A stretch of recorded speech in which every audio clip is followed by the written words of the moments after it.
Make sure our mugs are positioned properly. These mugs. I was told that people don't want to see any more of these styrofoam cups. I mean, can you see? No more says nonsense. The Gross Up Podcast Transforming Perspectives. It does. Cheers. Cheers to that. To us. Cheers to that. To you, Bill Mulholland. Some good coffee. It's all right. I'd pay for it. Would you?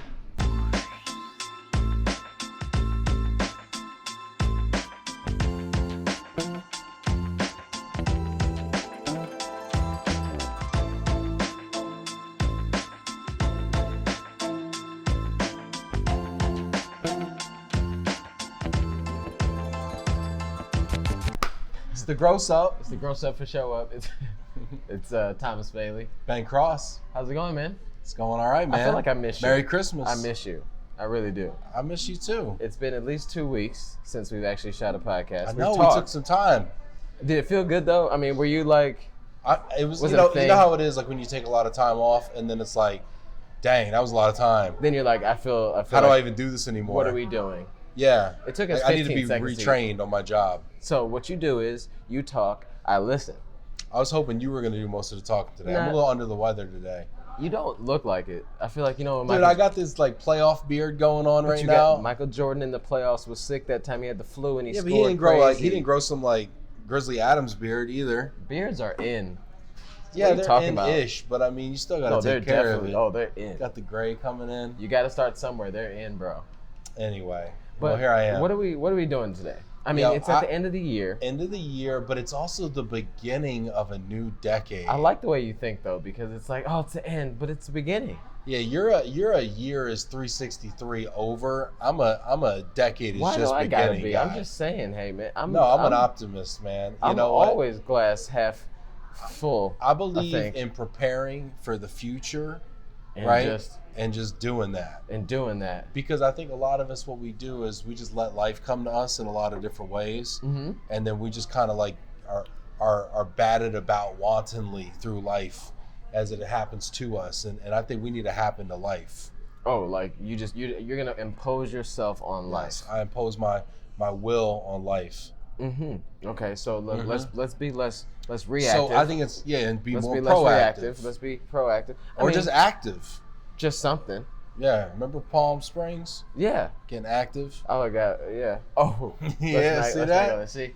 No, but anyway, point being is, I think that it's important as we enter a new decade to be purposeful and intentional about where we're going. Mm-hmm. I think it's important to be intentional in the micro. Where are we going as individuals? Yeah. But also in the macro, where are we going as an industry? Yeah. So I think first we have to take inventory of where are we now. Okay.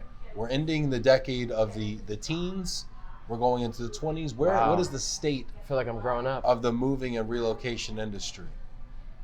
Do you want me to go with that? Yes. I mean, I feel like I'd be remiss to say it's in a good place. I mean, I think it's definitely. So you're not saying it's in a good place? No, I mean, I don't think it's not good. In a good it's not place. Good or bad, really. I mean, I think we're at a point we have a great opportunity as an industry. It's almost like an inflection point. I feel like we're in. I feel like we're in this like I've been a fan of this like the thought of brackish waters. We're in this brackish waters where the salt water meets the fresh water, and in the middle it's kind of this murky brackishness where certain species live and thrive, and they're really not salt and they're really not fresh, and they're in this brackish water, you know. Okay. And I feel like that's the period between eras. Okay. Right, and I feel like we're in this brackishness, maybe even leaving the brackish and going into a whole new era. But I think that's just the way I'm a big fan of thinking of things that way. Well, so it's not good or bad. It's brackish right now. It's brackish. But I think I think as an industry, it's a great point of opportunity for new companies or even old to make some changes that will better suit the industry. And then we always say the industry. What is the industry? And I think, the industry. I don't even know what the industry is. But we don't even know what industry we're in right now. We're in auto shipping, moving, relocation. Yeah, I think subsets of the bigger. The future of how we manage the relocation of people, you know?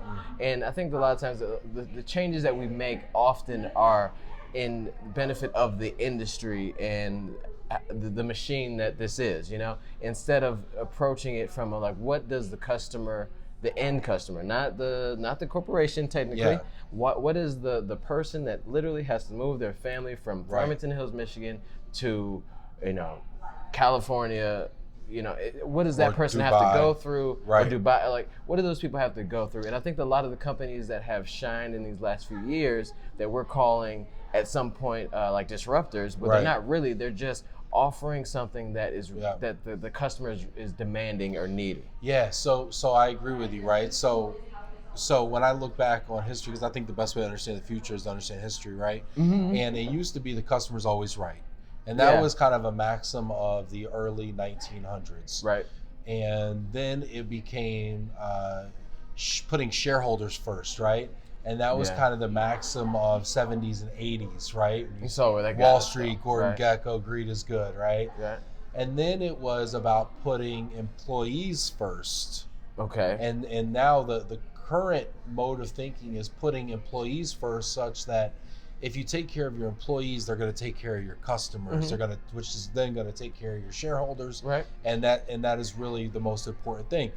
And I think what you're talking about is a customer-centric model. And I think that might be the next phase in the loop, is circling back to the original customer's always right, and putting customers first. But with all the things that we've learned, like you said, how do you? Hopefully, we've learned from them. Right, like if you've learned from the whole pleasing the stakeholders era, and then to pleasing your employees era, and apply all the positives that you've learned in this past century, how do you go back to the beginning? Yeah, it's like a business theory though. What should be the top, and how does it trickle down, right? And so I think that this customer centric thing is huge, right? Mm-hmm. And I think it's super huge for the relocation industry, and more importantly for the service providers, right? Yeah. Because service providers are most highly operational, right? And what I mean by that and why that's important is because operations people and operations departments don't tend to put the customers first. They tend to put the operation and the health of the business first. Yeah, the day-to-day that they... Yeah, and they tend to want to convince customers why their expectations are unreasonable, and why it's not realistic to think that a truck's going to travel from here to here in X amount of time, why it's not possible to give you that level of transparency, why your expectations are too grand. And operations people are very fond of talking about resetting expectations, right? Okay. I.e. lowering expectations, right? And I hate that. Okay. I hate it. Can't stand it with a passion. You don't like it? That's one way to put it. And I think it's one of the reasons why the moving industry, I'm going to talk about a piece of the industry, the moving industry is in a race to the bottom right now. The actual household goods moving industry. Yeah, we're in a race to the bottom, right? We're in a race to see who can make more money doing less. And we think that we're business geniuses because we've achieved making more or the same amount of money while doing less. Well, at the end of the day, you're doing less. And as you produce less, you make and earn less. So maybe right now, with the economy like it is and the shortage of drivers like it is, you can make as much doing less, but you will not continue to make as much money doing less. Right. And so I call it the boiling lobster, right? I'm a big fan of the saying, where the lobster is being boiled. The moving industry is currently being boiled, and it doesn't understand that, and it won't understand that the lobster doesn't know it's being boiled until it's too late. Right? Because it's just happening over time.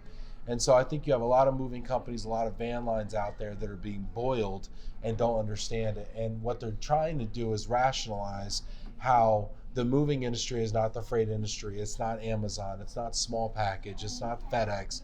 You don't know when that package ships. You don't know where it is. You don't know when it hits a depot. You don't know when it's to be expected to the day, to the hour at your front door. And I think that is the new expectation. That is the new normal. The transparency point? The transparency, the velocity and the transparency of shipping. Well, okay. Well, I mean, okay, so I know that I've heard you say this before about the fact that you just hate the setting the expectation part, right? Can't stand it. But I'll play devil's advocate here. Please. Right? So, okay, like if you're now going to say, okay, like in order to get your household goods from Boston to LA, and this person wants to, they say their expectation, or like, why can't I can drive from Boston to LA in 2 days or 3 days, whatever, 2 days really. So why can't you as a mover, right? You can say yes to that, right? And then say, but it's going to cost you, if I'm unwilling, $20,000 more. If I, as a professional, cannot do a better job than my customer can, then what the hell am I doing? So how do I expect to be in business for 10 more years? So a client comes to you right now, right?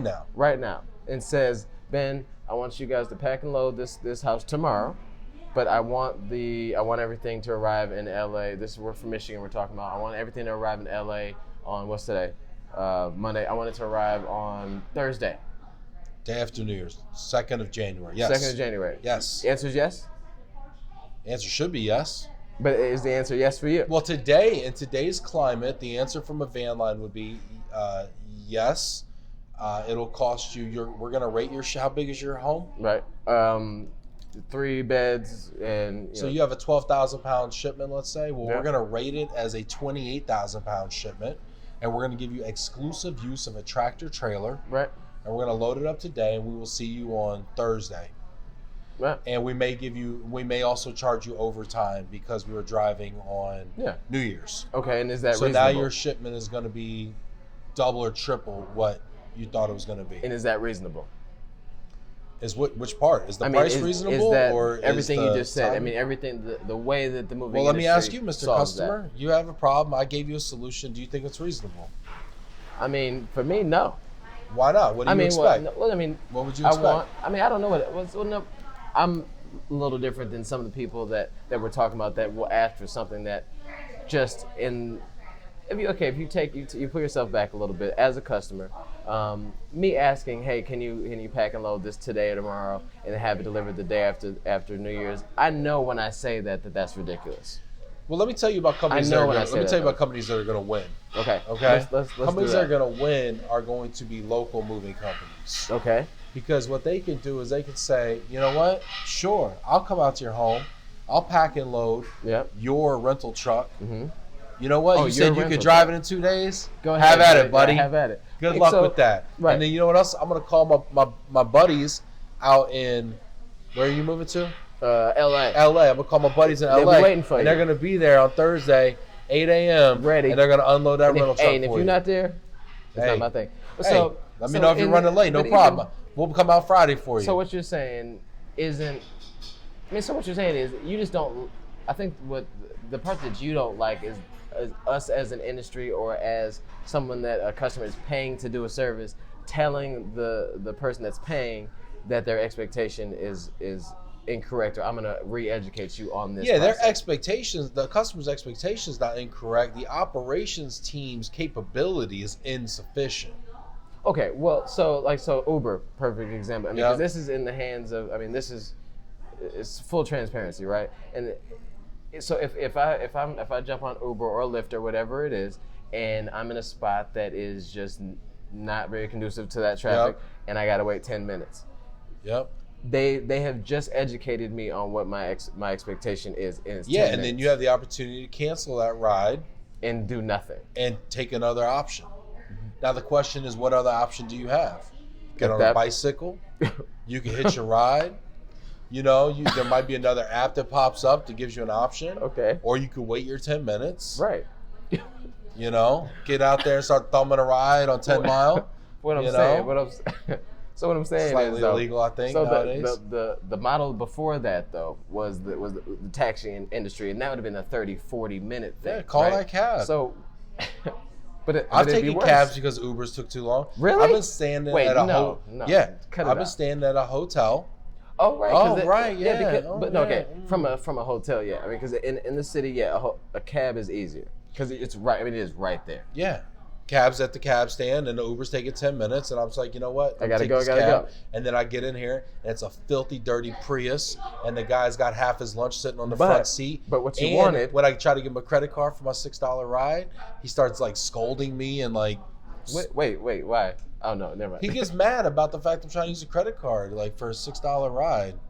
Oh, he's like, just bust that cash out, son. No cards accepted. And I'm like, All right. Well, I'm sorry, 2019. Yeah, hello. Didn't Would know. You take Venmo? Didn't you know. got? What am I cash apping you right now? Yeah. So I mean, so then I think this is why I don't take taxis. But you know what? Time is of the essence. But you have to do what you got to do. My point is that we need more options. Is that what you're saying? Customers nowadays have a very high expectation for the expediency of a solution. Or at least this is Netflix. This is drive through Starbucks. This is I ordered my Frappuccino on my app. I swoop into Starbucks, cut the line, grab my Frap off the ledge, bounce out of there in 30 seconds. The thing that we like in that is the transparency of it, though. I mean, obviously the speed is there, but at least if it's going to be 10 minutes for me to get this Uber, at least I know that right then. Not like case in point, right? So moving industry, right? Perfect example. Glad you said that, right? I think this is a topic that you feel very passionate about. I just hate seeing people kill themselves. So anyway, basically my point is when you tell a customer you don't know when you're going to even pick them up. So shipments that are under 2,000 pounds don't just have delivery spreads, they have pickup spreads. Okay. Meaning that I can't tell you reliably 2 weeks from now on what day your household goods are getting picked up. Okay. You're closing on your home or you have to vacate the premises and you're trusting me with everything you own, and I can't tell you when you're going to get picked up on the eve of the largest financial transaction of your lifetime, buying, selling a house, and I can't tell you what day I'm going to be there. Unless. How much confidence does that put? Unless you pay more. Unless you pay more. Yeah, you can pay for a day certain pickup. Yeah, and that's going to arm, leg. The fact that that's not standard, being able to tell you a date, the fact that we get outperformed by the cable industry, it's just mind-boggling to me. Yeah, absolutely mind-boggling. I mean, you know. And then when I get your stuff, I can't tell you, even to the point where I have your stuff on my truck that day that I pick it up, I can't tell you what day I'm going to be there. Mind-boggling. So here I give you everything I own. Bye-bye, Mr. Man I never met before. And now you can't tell me when I'm going to get my stuff? And when you're going to give me like several days spread? So I'm going to be homeless for several days? Maybe. And you don't, and that's normal for you? Just sit in the house and wait for us to get there. What house? Well, sit on somewhere. What? What am I sitting on? The floor? A crate. We'll bring a crate for you. How are you going to bring a crate and not bring the rest of my stuff? I'm supposed to sit I'm supposed to sit on the floor like we got a guy that has crates. Like crisscross applesauce in a floor in a circle? That's really healthy way to sit though. I'm just trying to listen, I'm relocating. I'm not trying to get healthy at this. I'm trying to just live. Trying to help you out. I'm just trying to live. We'll be there Friday to Friday. And then you wonder why customers are mad. And you wonder why newcomers come into business, and then moving companies sit back, and then they're like, "Oh, I can't believe so and so's coming in my business and sticking their nose, and they think they can do it better than me." I'm like, it's a pretty low bar, bro. You setting a pretty low bar. You leaving a pretty wide open window. I think you need to sip some coffee to that. Fire it up, man. Let's fire it up. Let's drink some coffee. We got to do better, man. I mean, our livelihoods are riding on it. It sounds like we have to do better. We got to do better, man. And so the reliance on these tractor trailers, which are low density, irregular route trucks. Low density, irregular route. I mean, can you get more horse and buggy than that? I mean, the fact that these things are traveling throughout the country with half full, and they're going up to Montana, and then they're going down to Idaho, and then they're going over to Spokane, and then they're going to San Fran. And it's and the fact that people are renting more, owning less, and our trucks are enormous. Yeah. Why we got 28,000 pound capacity trailers, and the average shipment size is 5,000 pounds? What kind of sense does that make? And then you get these local moving companies that are popping up with their 26-foot straight trucks. In and out, boom, hold 8,000, 9,000 pounds. Yeah, they don't hold the McMansions. Right. But they hold 70% of the houses out there. But I guess, honestly, now it's a question for you. I mean, how many McMansion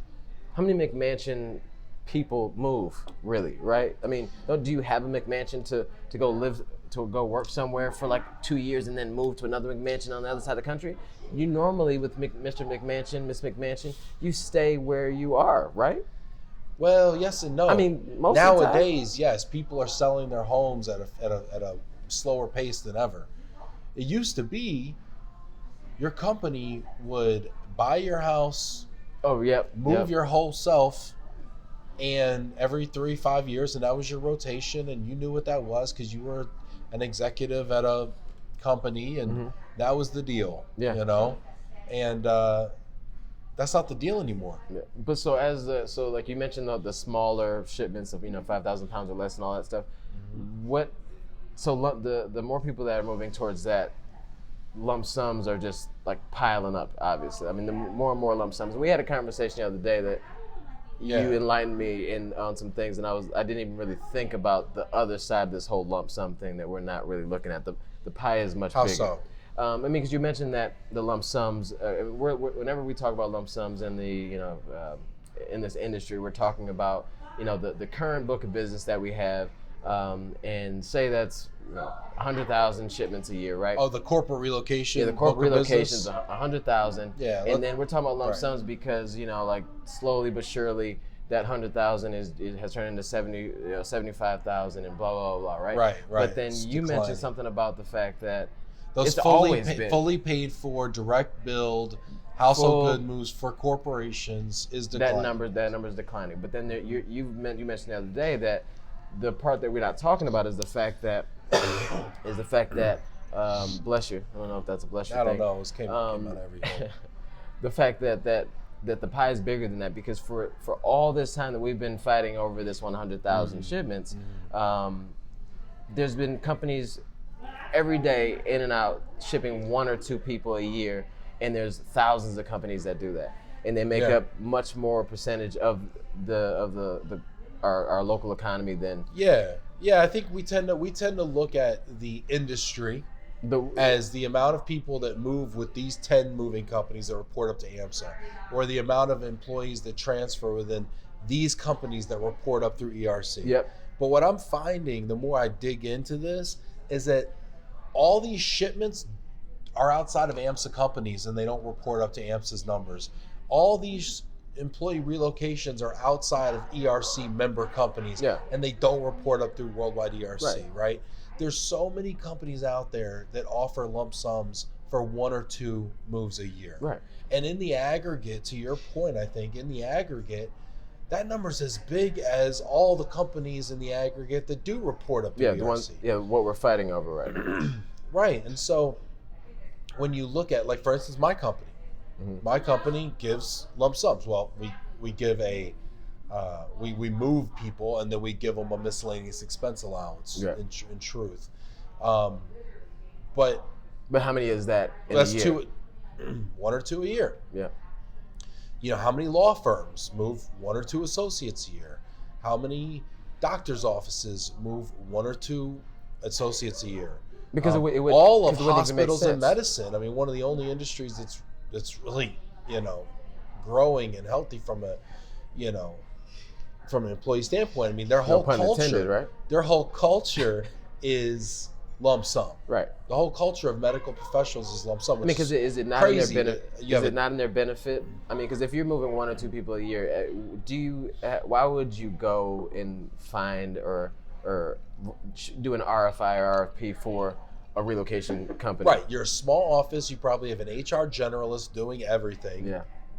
He is not going to go out and search for an RMC or have a direct relationship with a movie company. He is going to say, okay, Mr. Bailey, here's your package. In it, you have a hiring bonus or signing bonus or relocation bonus of $5,000, $10,000, and this should cover your household goods. Yeah. And oh, by the way, now it's taxable. She may or may not disclose that fact because she may or may not know that. Right. But here now it's taxable. Good luck, and I'll see you next Monday. Or she'll say, we'll pay the bill, but it's your responsibility to get us 3 bids. Yeah. So you go out and you get 3 bids.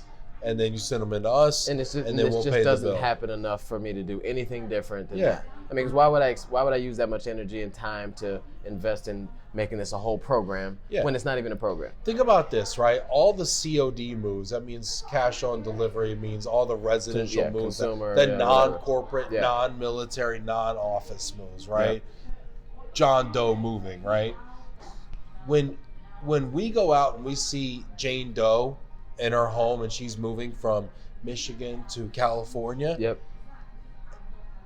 she is most likely moving for a job. Yeah, who does Who that? doesn't? Yeah, unless you're moving for retirement. Yeah. I mean, you don't just go, I want to live in. No. I'm just going to move to California with no prospects. Yeah, at a certain age, it doesn't happen in life. You're normally settled and you're moving for an opportunity of some sort. You got to have somewhere to land, right? Right. And so I'd say 70%. Unless you're moving to Hollywood, of course. In my opinion, 70% of people are moving for a job that come in through our consumer channels. And I would probably venture that that's probably higher than that. I went to a very large relocation company's conference a couple years ago, and they told me that about 50% of the invoices they pay are for lump sum moves. Wow. Where they're just stroking a check. And this was a couple years ago. As the bank. This is a couple 2 years ago. So 50%. this whole thing, I mean, because... And that's of their reload customers. So imagine those are companies that have enough sense. I thought you were saying. Those are companies that have enough sense to say, I need an RMC to manage my expenses, to manage immigration, to manage, executive relocation. But half of all those populations are getting a check. Okay. So think about how many companies out there don't even know enough to go to an RMC. Right. That's you think they're managing relocations? No, I'd say 70-80% of them aren't even managing or paying for their relocations.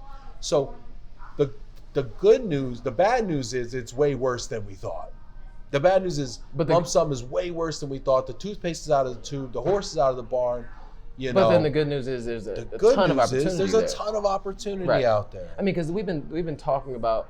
I think I first heard lump sum. I think it might have been. It was definitely at an ERC thing, but it was at least 5 years ago. Yeah. At least, right? Yep. So this is not this is not a trend. I mean, in my opinion, it's not a trend. I mean, because you're like you brought up Uber, all these other things that are just more like self-serving, self-serve situations. And the closer that, the more lump sums that a company, these bigger companies start to employ, they're going to want options that are professional, but still at the customer's fingertips, and they can choose. Right. The good news in 2020 is there's a ton of headroom for growth because there's so many companies out there that have never even developed a policy. It's not even that they moved away from policies. They just never had them. Yeah. Right. There's so many new companies out there. They're just not mature enough. They haven't grown enough. Right. They haven't had them. The other great thing is due to the employment climate and the fact that there is a war for talent out there, people are exploring new benefits. And I believe this is a renaissance for benefits right now in this country.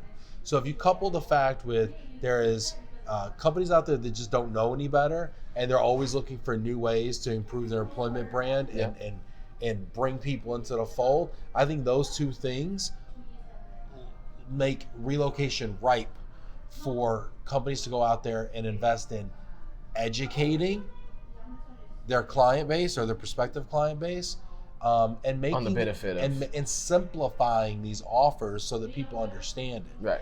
What we do is we have a tendency as an industry to cater to the very sophisticated programs, right? And we brush up our RFPs and we make our presentations super complicated. In like 20,000 acronyms. Yeah, we're speaking over people's heads. They're like, okay, no, they're like, just like, take this problem off my plate. Like, I'm just trying to move the dude from... I'm just trying to move dude. Like, just... Can you help me out? RFPs I've gone into with like guns ablazing, and they're like, "Well, time out. Relax. Can you just move the dude? Like, can you pick up the stuff and then take it to the other place? Great. Just move the dude. You're good. And I think that the reason why all these other things are working, like in Uber and all these other, because of the ease of use, That's right. And I think that the industry is so complicated in a way because of all these different sales pitches that have happened over the years to make things look more attractive. I think that we've overcomplicated the situation a bit. Over-engineered the process. And at this point, everything we add to it innovation-wise, just makes it more difficult. Yeah, and more is not more. That's why it's scary though, because the whole disruption threat. Someone's gonna come in and just not know any better than to make an easy process. They're just gonna offer something that's gonna be so simple, and it's like, oh, well, why didn't we do that before? It's because there was no spot to plug in, our ABCDEFG acronym, And they're just gonna say, like, here's the fix, and I don't even know what I'm fixing, but I knew for sure that when I had to move when I was 22 years old, I was so terrible because blah blah blah, and they just said, here's the app, and here's how you do it, and you click a button and you choose, right, and you're done. Yeah, I mean, is Uber gonna disrupt moving? Is Airbnb gonna disrupt temp housing? Isn't Airbnb already in temp housing, like in some way? I mean, some people use it because it's easier than using temp housing companies. Now, I've made no bones about the fact that I think temp housing companies are phenomenal from a service standpoint. Yeah, I think there's so much value that they are missing and being able to bring. I think temp housing companies are going to disrupt Airbnb. I hope so. Because you stayed in temp housing. Yeah, companies. absolutely. Oh I'd rather, and I mean, at certain points, I'd rather stay at a temp housing place managed by a great company, like the ones that we're all friends with here, than go to a hotel. I would say if I'm a temp housing company, I say let Airbnb disrupt temp housing.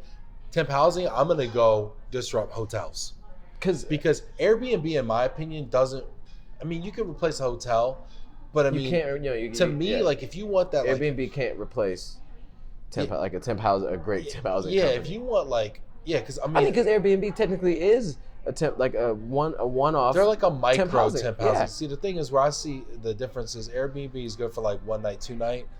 Temp housing is good for like those week, 2 week, 3 month, whatever stays. I'd love to stay at a temp housing place for a couple months. Yeah, I mean, they're fly, dude. Yeah, they're like they're downtown Chicago, downtown New York, whatever. That's what I say. Yeah. Super locations, beautifully, outfitted, great amenities, like real cable television, and not, with that trash you get in the hotels. The one that always starts at channel 1 or whatever. Yeah, those starts channel 0 and gives me ads about the hotel. Or if I leave my ironing board up with my iron on it, why do you put it back up in the closet? Like I did that on purpose. I need it again. Like I literally need it again. Yeah, unless you're gonna come in here and iron my shirt for me, leave it be. Thank you so much. And don't fold my underwear.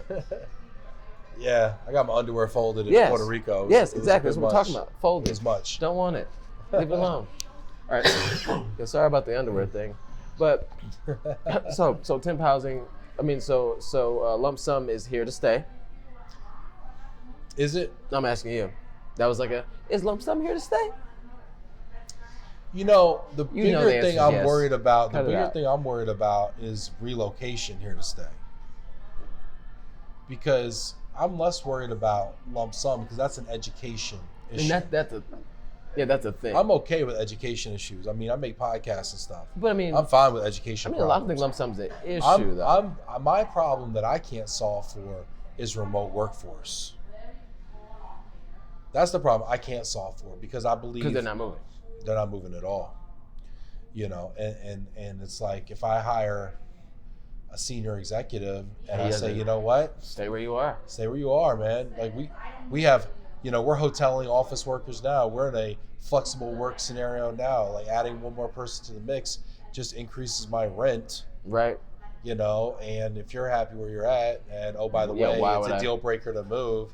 And we really need you. Yeah, and we only plan on having you for 2 to 3 years anyway. You talk about this fight for top talent. Top talent's like, I live where I live, and I got my setup here. My kids are here. Kids are here, and I don't have to move. Yeah, I don't. Because there's so many jobs out there that'll employ me where I'm at. Yeah, I'd like to work for you, but my wife has a great job over here. I don't want to lose that income. Oh, and there's this thing called like airplanes. I can fly to you every now and then. Yeah, exactly. I'll be there 2 weeks a month. Yeah.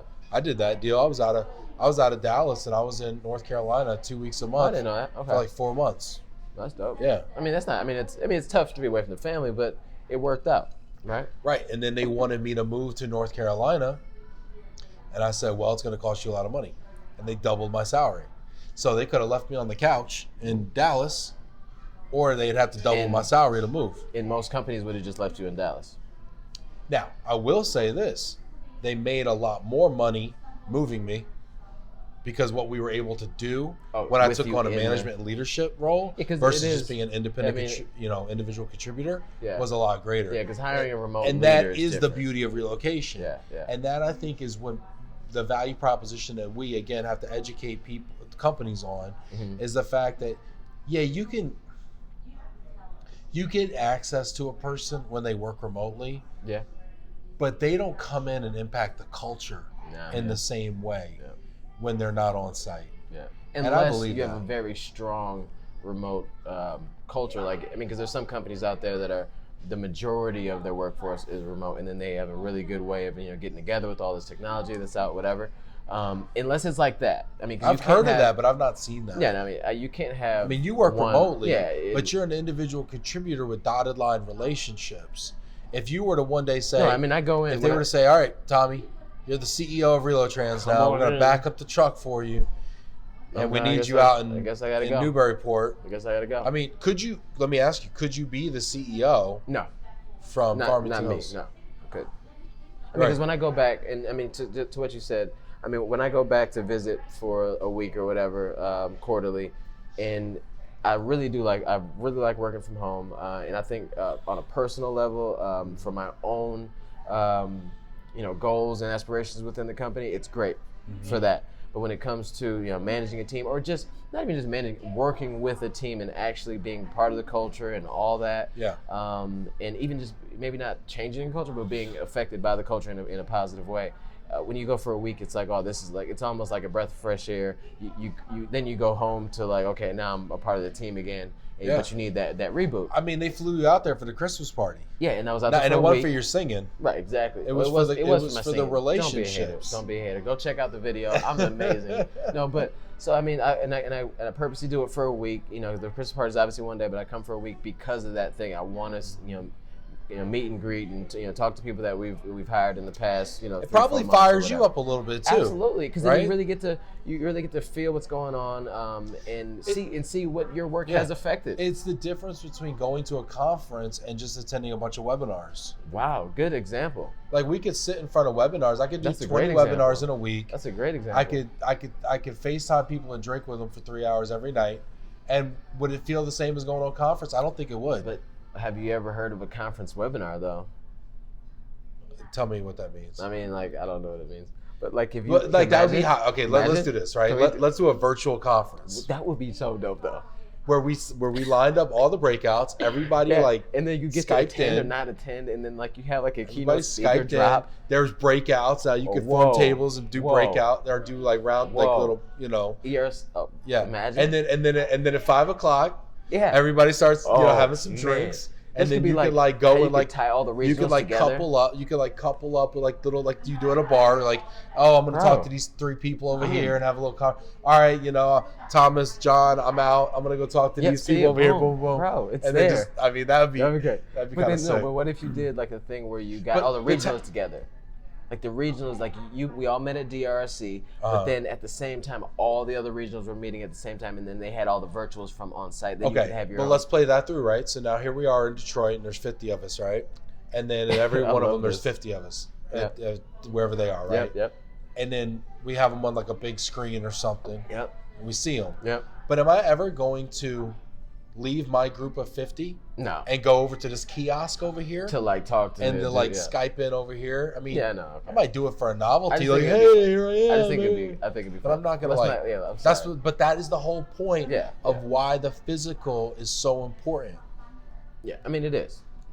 Even when you and I have a FaceTime conversation or something, we did this a couple days ago. And it was one of the best FaceTime conversations I've ever had with you. It's because it still wasn't as good as this. It's because you didn't have a suit on though. That's why it was really good. That's why he was into it. He had his hat backwards. It was the best thing I've ever seen. But so the future. But you mentioned it earlier, and you said it really, really briefly, and you jumped away from it. You said you're worried about if relocation is here to stay. Yeah, and when you say but I think I saw RMC. No. Is the practice of relocating talent, middle managers, executives, individual contributors, engineers, is the practice of relocating talent here to stay? And first blush, I'm no. Yeah, because technology has come so far. But then I think I kind of answered my own question when we kind of went through that thought exercise, which is, what is the value of being in person? Yeah. And I think that companies that will be successful understand the value. And they don't get caught up in what's the ROI. I'm going to spend 40 grand to relocate this person, but what's the ROI on that? They could sit on their couch in Dallas and I could save 40 grand, put that right to the bottom line. But then that same company's culture is terrible, though. I mean, if you'd say that about bringing that company's culture is terrible. That company does not invest in anything that they can't demonstrate an ROI on. And let me tell you, there's nothing in business more opaque than calculating ROI. I tried to do it for a session. I brought in a guy, an academic from San Francisco, who's taught on the ROI of talent programs in the past, and it was an abject failure in my opinion. It was the worst session I had ever been to at ERC. And I was so ashamed that I was the one that put it together. It was terrible, in my opinion. Don't come back, Mr. Yeah, opaque. But the point is, I hope he's not watching this. Yeah, probably hopefully not. If he was as checked out in life as he was during that session, he won't be watching this far into this program. But anyway, point being is, was that too real? You just went like. Can you edit that? You just like went off on homie. But go ahead. I've been sitting on that for a year and a half. Anyway, I'm glad you got it off your chest right here, live. Shots fired. Okay. But my point is, companies that win understand how to manage from their gut and understand when they see right is right and wrong is wrong, and they don't need a bean counter to tell them. Yeah. And those are companies with visionary leaders, and they get it. And I think those are the companies that are going to win. There's companies out there right now that are contracting their relocation and mobility programs, and those companies, I would argue, are on the tail end of a cash cow phase in their growth.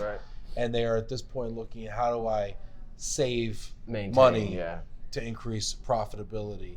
And in this economy where growth is there's so much growth out there, if you're contracting in this economy, you're dying. But do you think that those companies that it's more about, just to finish this thought, right? It's more about educating the Googles of the world and the Amazons of the world and the young, bright, upstart tech companies that are new, and I'm not pointing fingers at those specific companies. I'm just using them as examples. So you're pointing and maybe the examples are smaller than them because they're so large at this point.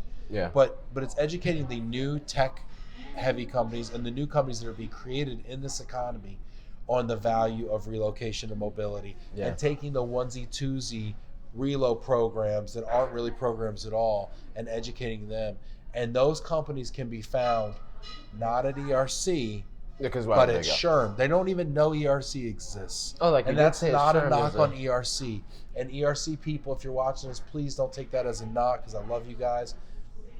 It's not a knock at all. It's just the facts. Right. If I relocate 1 or 2 people a year, I'm not attending Worldwide ERC as an HR generalist. Right. I could be attending, travel conferences, benefits conferences, talent because you're the one that's handling that. Yeah. So why would I compensation? Because I don't want to relocate. I don't want to. I don't know enough yet. So we have to get out there as service providers, and we have to earn our paychecks. Right. And we have to be at the tip of the spear out there educating the benefit, the companies on what the actual benefit is, and telling a story. And it's going to be a story. It's not going to be an ROI white paper, because these ROI white papers out there right now, they're trash.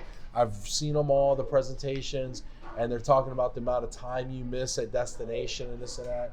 Like, give me a break. Oh, like handling your own thing? Give me a break. I mean, let's not talk about the time you've missed, okay? Because I could counterbalance that with not relocating somebody at all. And they're still on YouTube, right? And they're on YouTube, and you can't quantify that either. So it's really about what is the upside for the organization. Going back to my initial example of my own personal life, right? Okay. Where I was crushing it on the couch for a company, but when they brought me out to North Carolina, we took it to the next level. Okay. We went from $5 million in my business unit that I started, $5 million to $15 million. Mm-hmm.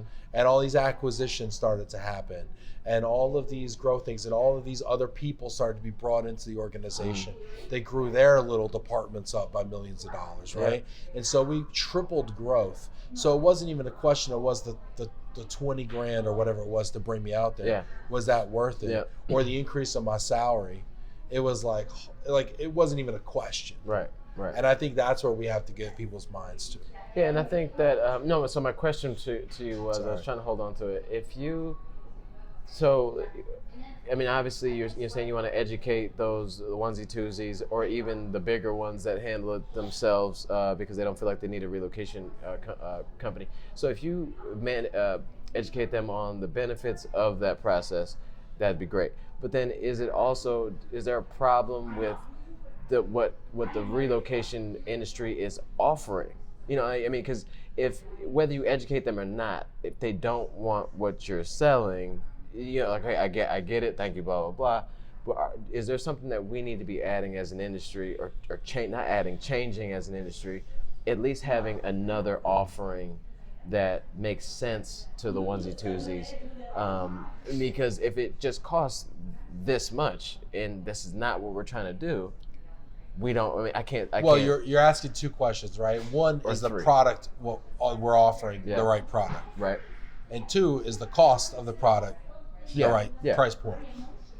And I'm going to address the second one first. Is the price right? Mm-hmm. No. Okay. There's too many hands in it. There's too many layers of cost in it. And that's your worry with relocation in general, right? Yeah, the problem, why does the consumer not find value in what we're offering? Yeah, the product sucks a lot of times. Okay. But there's also a problem where the price is way too inflated. Yeah. There's too many companies getting a piece. Yep. In household goods alone. Who's the most important person in the supply chain of a household goods move? I'm asking you. Asking me? Yeah. I don't know. The mover, the driver, the driver. The driver, not the mover, not the company. The driver, right? The mover, the driver. I got one. The mover, the driver, probably retains 10, 15% of the total revenue of the move. Let's break this down. Let's work backwards, right? So company A gives RMC B their move. RMC B gives it to Van Line C.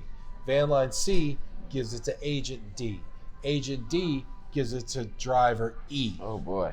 Driver E pays labor F and G, and then pays labor H and I at destination. Okay. So there's so many. Oh, I'm sorry. And salesperson X. Oh, he's in there. Gets a piece, right? Yeah, he's probably these fancy ties. They don't buy themselves, Thomas. Okay. I've noticed that. Now Thomas is adequately compensated, as you can see. Me, overcompensated, obviously. Thanks a lot for that, Ben. Point being is, there's too many people getting a piece that aren't adding value into the equation. Right. Okay? Thus, driver shortage, right? Thus, quality of service goes down, right? Thus, trying to make more money with less, this whole conundrum that we see. Mm-hmm. My point, I guess, in all of that is to say, from a price standpoint, the customer says, well, I could do it for X. I could do it in 3 days. I could do it for $600. Mm-hmm. Why do you want 12 days and $6,000? Mm-hmm. Customers thinking like a driver. They're thinking like a mover. Yeah. They're like, well, shoot, my truck cost me X, my fuel cost me Y, my time cost me Z. Okay. I don't want to do it, but I know what it costs to do it because I've done it. There's a big gap there. And there's a big gap. And I cannot abide I don't even know why the gap. I don't know why. I don't see the value in the gap. Yeah. And oh, by the way, you're telling me it takes 3 times longer to do. Yep. So the gap is going to take more time and more money. Yeah. So it's 5 times more expensive, and it's 3 times longer. Yep. What am I missing? Yeah. And then we bells and whistles. Oh, but our paint jobs are so beautiful. Right. Like, give me a break. You know. Yeah. So to answer your question about price, the price is all jacked up. Jacked up. I kind of touched on it. The product is jacked up too. Yeah, I mean, it's too slow. And there's too many layers in the project. Too little transparency. Too much telephone games. It takes too long to get a price. It's all. You're just talking about the household I'm just goods. talking about the move. And you're not, yeah. I'm just talking about the move. I'm not talking about the real estate. I'm not talking about the temp housing. I'm not talking about the immigration. I'm not talking about the taxes system. I'm not talking about any of the expense tracking, the corporate travel tracking. I feel anxiety. You should feel anxiety. Yeah. Because that is the realization of a crumbling value proposition. It's so much there. And what we don't understand is we think we're competing against other moving companies. We think we're competing against other RMCs. We're not. We're competing against Google. Yeah. We're competing against the ability for somebody to go on the internet, type in moving, hit enter, and we're competing against that. So there's always the rebuttal of like the service side of that, and good luck with that, and you're not gonna have, me to call. You can't call me and ask me all these questions. I'm not gonna have all the answers for you because you're gonna do it yourself. Yes. And I don't even know. I mean, at a certain point, people don't necessarily care. I mean, when all goes to crap, yeah, then it sucks. But if it doesn't, it goes well, because so many moves a year that we'll have no idea about. Somebody chose to do it themselves, and it worked out just fine. Yeah. So there is a saying that moving companies and other I'd like to hear this. calcified service providers like to throw out. Okay. And it says something to the effect, I'm going to paraphrase, I'm going to botch this, but it's something to the effect of the pain of poor service lasts way longer than the sting of high price. Jeez. Basically something to the effect of, you're going to pay a little bit more now. I get it. But it's worth it in the long run. Like, or you get what you pay for? Kind of like you get what you pay for. Kind of like your move's going to suck if you don't pay me more than this guy. I get it. 100%. Here's the thing that people don't understand. I agree on a certain level, I guess, right? People don't understand that there's companies out there, there's marketplaces like Yelp. Yep. There's marketplaces like Google Reviews. And you can go on there and you can feel reasonably confident based on the reviews of other people that you're going to have a decent move. Mm-hmm. And what do people do? They go in there and they look at the worst reviews. I sort reviews by 1 stars. I want to read all the 1 stars first, because the 5 stars are probably bullshit. So I'm going to read the 1 stars first. I'm going to get the real scoop, and I'm going to realize, is the worst case scenario acceptable to me? Oh, like how bad is bad? Punch my wife in the face. Not gonna go with them. Okay, no, can't be punching the wife in the face. They broke my table. It happens. 2 days late. 2 days late. I'm going with them. If that's Save the worst. $3,000. 2 I'm days going with late. The 2 days late. I'm going to take that risk. I'm gonna roll those dice. Yep. So that's what we have to understand is people aren't totally in the dark. They're not just opening up the yellow pages and throwing a dart. Yes, there are a lot of bad moving companies out there. And a lot of them exist within the aggregator space, right? So people go onto Google, they type in moving, they hit enter, then they choose the first, buddymoving.com or whatever, and that's an aggregator. Shout out to Buddy. Sorry, buddy. It's a real company. Is it? Yeah, sorry. Oh, geez. Anyway, and then the company such as that, maybe not, allegedly, I don't know, sells it to like 5 or 6 other moving companies who may or may not be real. Here. No, it is real talk, Dang, man. buddy. And so they sell them to 5 or 6 companies that may or may not be vetted, right? Or they may be vetted to the point where they have a real federal Motor Carrier Safety Administration number, a real DOT number. But it stops there. Yeah, but you can get one of those for $150. That's all $150 and a $150 and a cracker and a Cracker Jack UPC, and you can get a DOT number, and then when you burn it because you've done so many crappy moves and the BBB's after you or whatever, then you change the name. And now you got the name of the company. You got a whole new thing. Buddy 123. All them Yelps Buddy out the door. 123 went down. I'm gonna go Buddy 456. And nobody's gonna catch me. So anyway, point being is, there's a lot of that going on through the aggregator system. Yep. And you go on Yelp. Here's another problem with Yelp, right? But these are immature platforms. They're gonna mature, right? I mean, Yelp is pretty. Here's the problem with Yelp. You go on Yelp. The McDonald's might have a 5-star rating. Yeah. And the hibachi joint might have a 5-star rating. Yeah. Was the beef the same?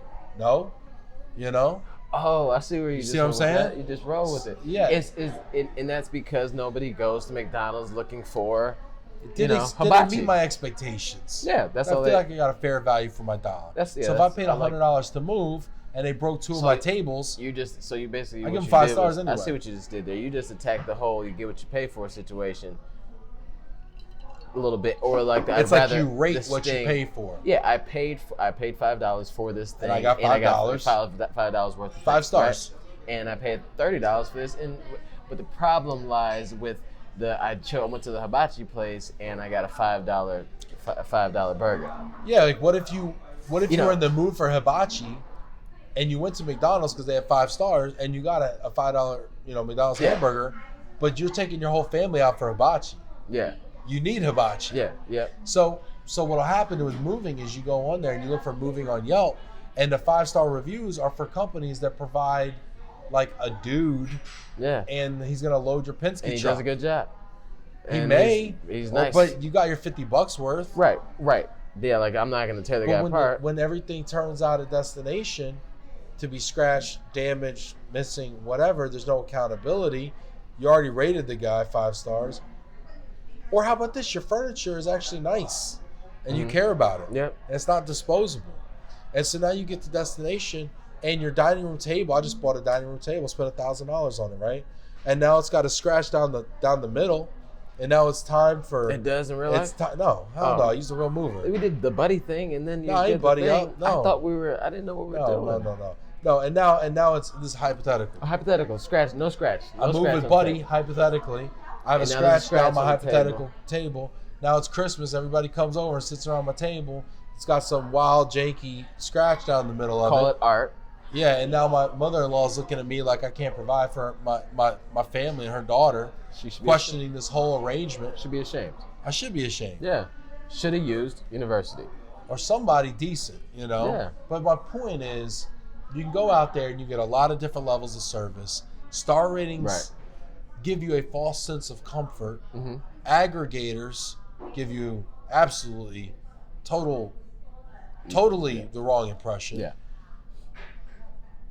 These are not mature platforms yet. Mm-hmm. I think they may become more mature.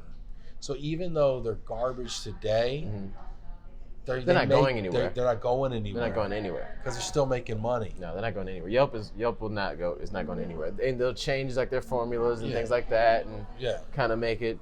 But it's all good. And they may offer tiers of service. It's all like customer there's an interstate van line. There's a local. Right. There's just a labor only. Right. So and then if you're choosing those tiers, then you get what you paid for. Mm-hmm. Like I went to McDonald's. I got what I wanted. Yes, it was not a center cut, whatever. But I didn't expect that though. So I'm happy with it. Yeah. So I forget what the question was. I don't even know, but I liked where you went with that. But so basically what we're saying is our industry definitely has to, in 2020, has to take a look at what we're going to do.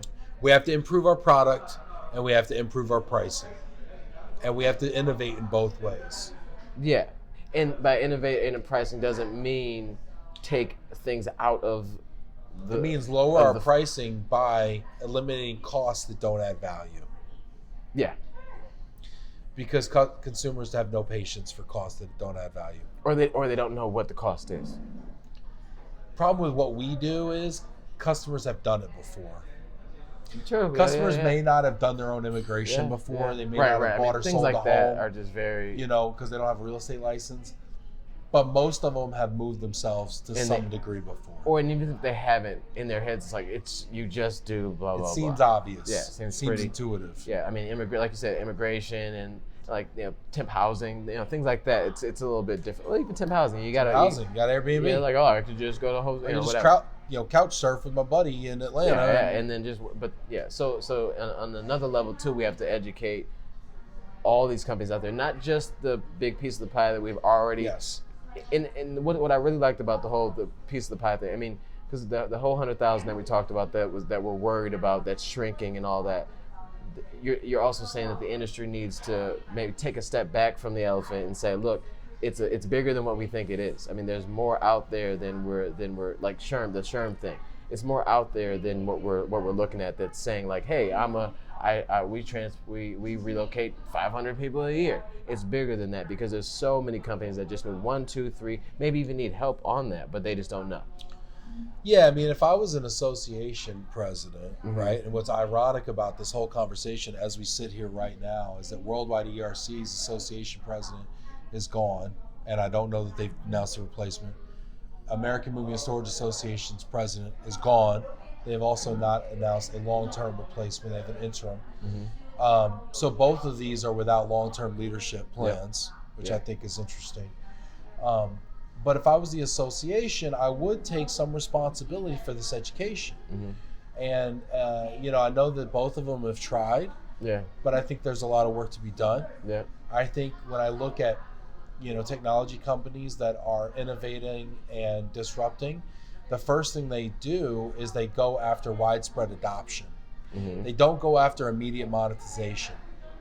And I think that when I look at both the American Moving and Storage Association and when I look at Worldwide ERC, I see a lot of companies that are not members of those organizations that should be.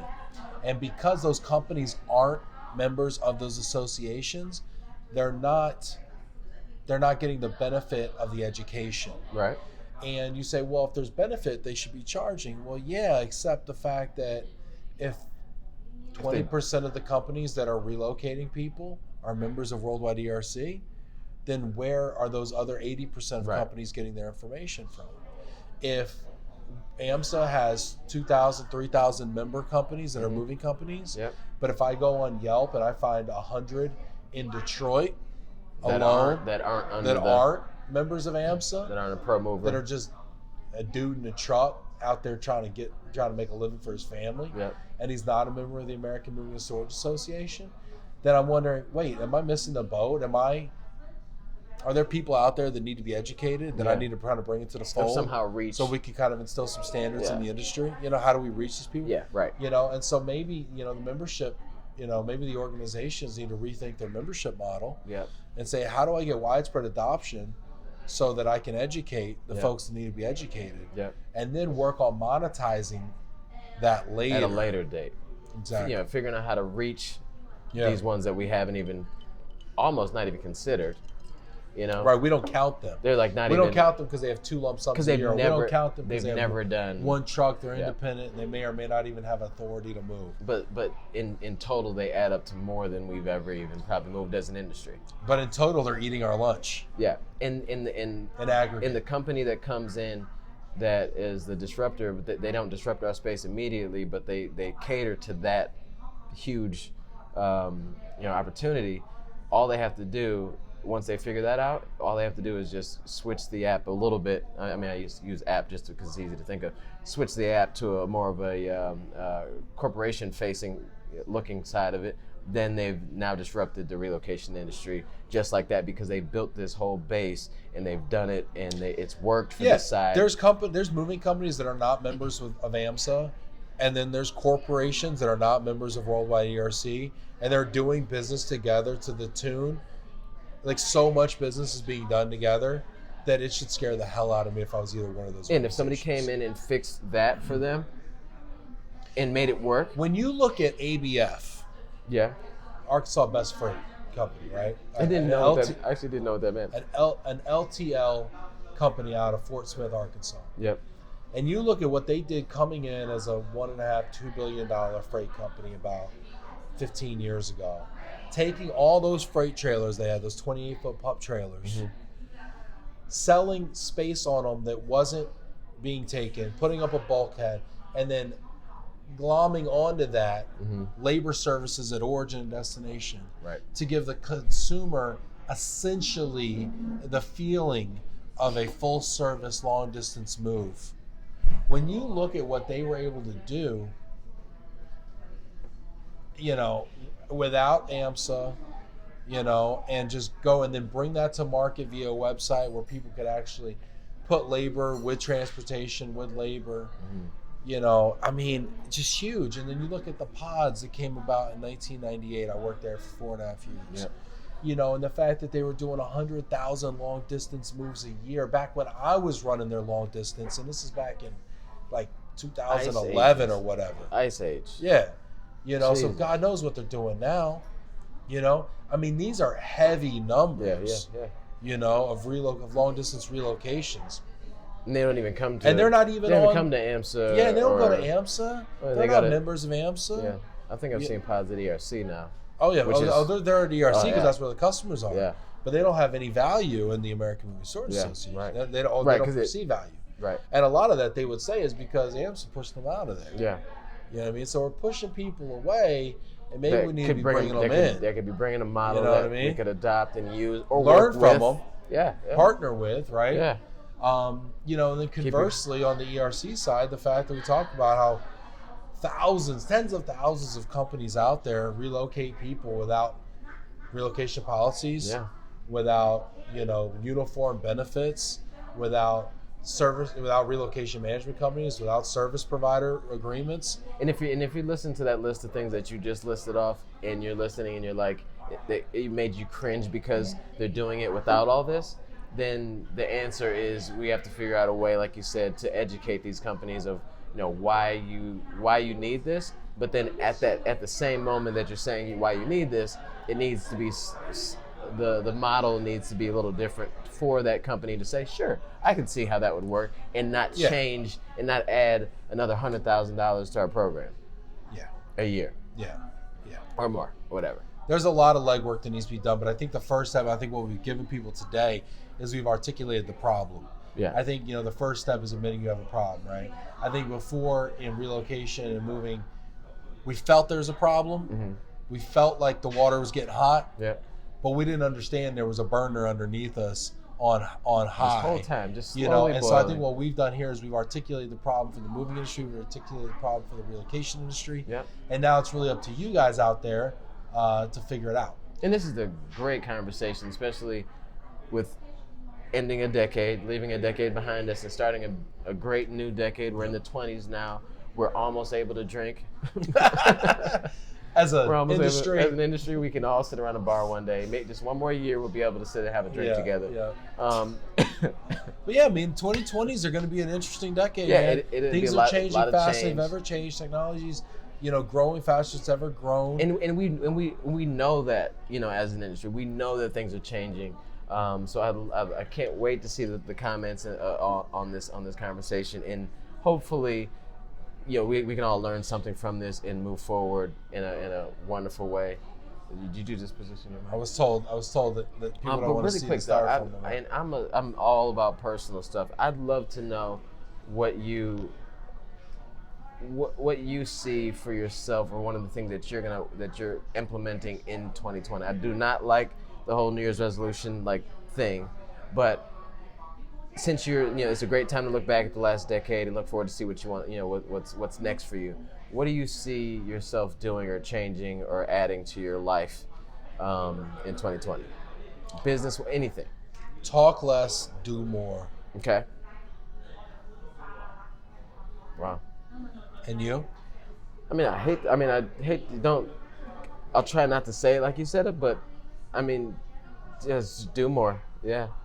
What do you mean by that? Talk less, do more. Don't try to do that to me. No, but basically, I mean, I like the whole talk less, do more, because we have so many ideas that you want to roll out, and I think this year for me, 2019 for me, I showed myself that when I take a chance, step out of the comfort zone, things work out. You know, whether that's from on a personal level, you know, with family, or the marathon thing, or starting a podcast with a friend that we talked about for quite some time. Things work out. Yeah. If it's in your heart to do it, then don't talk about it so much. Just start it, roll with it. And the whole reason why I don't like the whole New Year's resolution thing is because a month ago, people are like, on January 1st, I'm gonna start doing this thing or stop doing this thing, when you could have easily started then. Talk less, do more. I think you and I both have really grown a lot. Our understanding of ourselves has grown a lot this year. Yes. And I think that now that we know who we are, I think now is the time for us to act on that. Perfect time. Just like the industry as well. Like we've been talking for the last 10 years about all these things, lump sum, for the last 5 or 6 or whatever, and we know where we are. We know the problem, And now it's just a time of just implementing, and you may not even know exactly what that, what your main goal is eventually, but you'll never get there or anywhere if you don't start taking some steps forward. And it's all about the process. I mean, because you can have a goal in mind, but if you never start moving, you'll never get there. It's time to act. You just have to start taking those steps day by day, year by year, and in 2030, we'll look back and say, wow, this industry and personally, we've come a long way in the last 10. Yeah, I think the irony is that you learn what to do by doing. Yeah. You don't learn nearly as much by talking. Analysis paralysis never has done anything for anybody. I'm a huge I do that too much. I do the whole analysis paralysis thing. I overthink things. I overtalk things. So now I'm over that. Yeah, you just got to go and do. I do want you to keep talking though, like for this. Like don't. Well, what's funny is we're at an hour and 10 minutes and or something right now. And your thing is talk less, do more. At an hour and 9, you're like talk less, do more. It's important for me now for my words to have more meaning. Yeah. I think I talked a lot just to talk a lot, or but sometimes just to have it roll off, sound whatever. Trying to get better and making sure the words I say are impactful. And you mean them. I think I always meant them. I think I have a high degree of authenticity, but I want. You said something to me very mean the other day. I hope you didn't mean that. Oh. Sorry. You didn't though. I mean, it's okay. I don't know what it was. Yeah, you didn't. But it's a good chance I love you. I love you, Ben. It's a 59% chance I meant it. Whatever, Ben. 59, not 60. You hate that number. Yeah, 59 is he's like 59%. There's a 59% chance I forgot the microphones today. I'm like, not 60. Because we got the microphones. So if it was, never mind. Okay. So, but I love you, man. Love you too, man. I love this industry. I love where we're going. As long as actually we don't know where we're going. So let's all work together. Let's make this thing different. And thanks so much for your time this year, bro. Yeah, this was fun, man. Next time we'll shoot a video, it'll be 2020. Yeah, it's gonna be big, man. Yeah. 2020 is gonna be big, man. I was gonna cheers this, but we don't have any more coffee in these things. All right, man. Take care, bro. This is the Gross Up 2020 edition coming 2020 at you. edition. Next, big things popping. Little things, stop it. You know that song? He's the little thing that's stopping. God. I'm done with you. I'm done. I quit. This is the last Gross Up ever. One. Last Gross Up ever. My God.